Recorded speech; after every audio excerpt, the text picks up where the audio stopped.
एक गांव में गीता नाम की लड़की की शादी मनोज नाम के लड़के से हुई थी।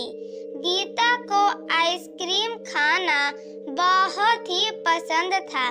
गीता अपने पति से रोजाना बहुत सारा आइसक्रीम मंगाती थी, जिसके कारण उसके ससुराल वाले उससे बहुत ज्यादा परेशान थे और गीता की जेठानी काजल उससे बहुत ही चिढ़ती थी। अजी सुनिए, आपको कुछ दिखता है कि नहीं कि आपके धर्म पत्नी के साथ कितना नाइंसाफी हो रही है आपके इस घर में? क्या? मैं तो कुछ समझा नहीं। क्या नाइंसाफी हो रही है तुम्हारे साथ? आपको तो कुछ दिखता ही नहीं है। कैसे आपके माँ पिताजी गीता को अपने सर पर बैठाकर रखे हैं। रोज रोज आइसक्रीम खाने में कितना पैसा खर्च करती है, फिर भी आपके माँ पिताजी उसे कुछ भी नहीं बोलते हैं। लेकिन अगर थोड़ा सा भी मैं कुछ गलती कर दूं, तो पूरा घर अपने सर पर उठा लेते हैं। अरे तुम भी ना कुछ भी बोलती रहती हो। देखो काजल, तुम इस घर की बड़ी बहू हो। तुम हर छोटी मोटी बातों पर गुस्सा मत करो। और मैं ये सारी बातें मैं नहीं पढ़ना चाहता हूँ। तुम्हें जो करना है तुम करो, बस मुझे बीच में मत घसीटो। फिर ऐसे ही कुछ दिन बीत जाते हैं।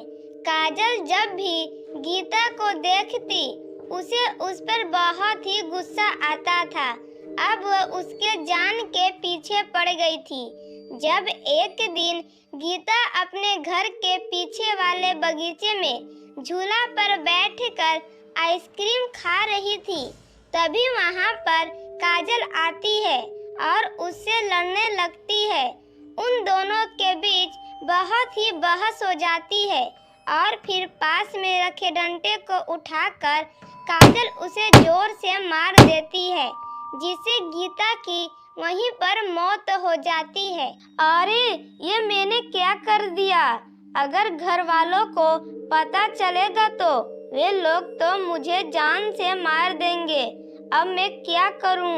अरे काजल, कुछ भी सोच, वरना गीता की मौत के इल्जाम में तुम्हें भी फांसी हो जाएगी। तभी काजल को एक उपाय सूझता है।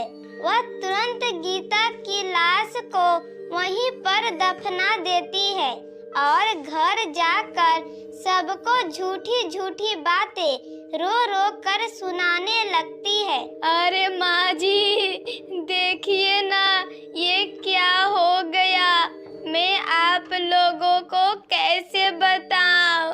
अरे काजल, क्या हुआ तुम्हें? अरे जल्दी बताओ ना, तुम इस तरह क्यों रो रही हो? कहीं सोहन को कुछ हुआ तो नहीं ना है? वह ठीक तो है ना? अरे बहू जल्दी बताओ ना, बस तुम रोते ही जा रही हो। क्या हुआ है? कुछ तो बोलो। अरे माँ जी, मैं आपको क्या बताऊं। मैं और गीता दोनों पहाड़दन घूमने गए थे। गीता पहाड़ पर चढ़ गई। मैंने उसे बहुत रोका, लेकिन उसने मेरी एक भी बात नहीं सुनी और वह पहाड़ पर चढ़ गई। लेकिन पैर छिलकने के कारण वह खाई में गिर गई और उसकी मौत हो गई। क्या? गीता की मौत हो गई? अरे बहू, क्यों गई थी तुम लोग पहाड़दन? क्यों गई थी? ये सारी बातें चुड़ैल सुन रही होती है। उसे काजल पर बहुत ही गुस्सा आता है। ये औरत कितनी नाटकबाज है। मुझे मारकर जमीन में दफना दिया और यहाँ झूठी झूठी बातें सुना रही है। मैं तो इसे नहीं छोड़ने वाली। अब तो तू भी गई काम से।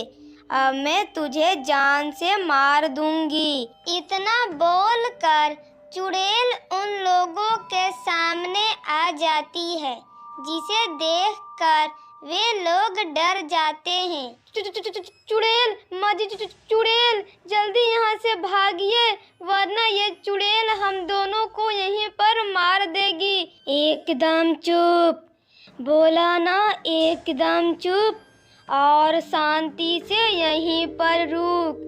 और मैं उन्हें क्यों मारूंगी, मैं तो तुझे मारूंगी, और वो भी तड़पा तड़पा के। अरे चुड़ैल जी, तुम कौन हो और मुझे क्यों मारना चाहती हो? मैंने तुम्हारा क्या बिगाड़ा है? तुमने मेरा क्या बिगाड़ा है? मैं गीता हूँ, गीता, जिसे तुमने पीछे वाले बगीचे में जान से मार दिया और वहीं पर दफना दिया, और यहाँ झूठी झूठी कहानी बता रही हो। अब तू नहीं बचेगी, अब तू नहीं बचेगी। इतना कहकर चुड़ैल गुस्से में काजल को जान से मार देती है और फिर कहती है, अब मेरी आत्मा को शांति मिलेगी, अब मैं चैन से रह पाऊंगी। इसने क्या सोचा था कि मुझे मारकर बच जाएगी? ऐसा मैं होने नहीं देती। फिर इतना कहकर चुड़ैल वहाँ से चली जाती है। फिर घर वाले गीता और काजल दोनों की अंतिम संस्कार कर देते हैं।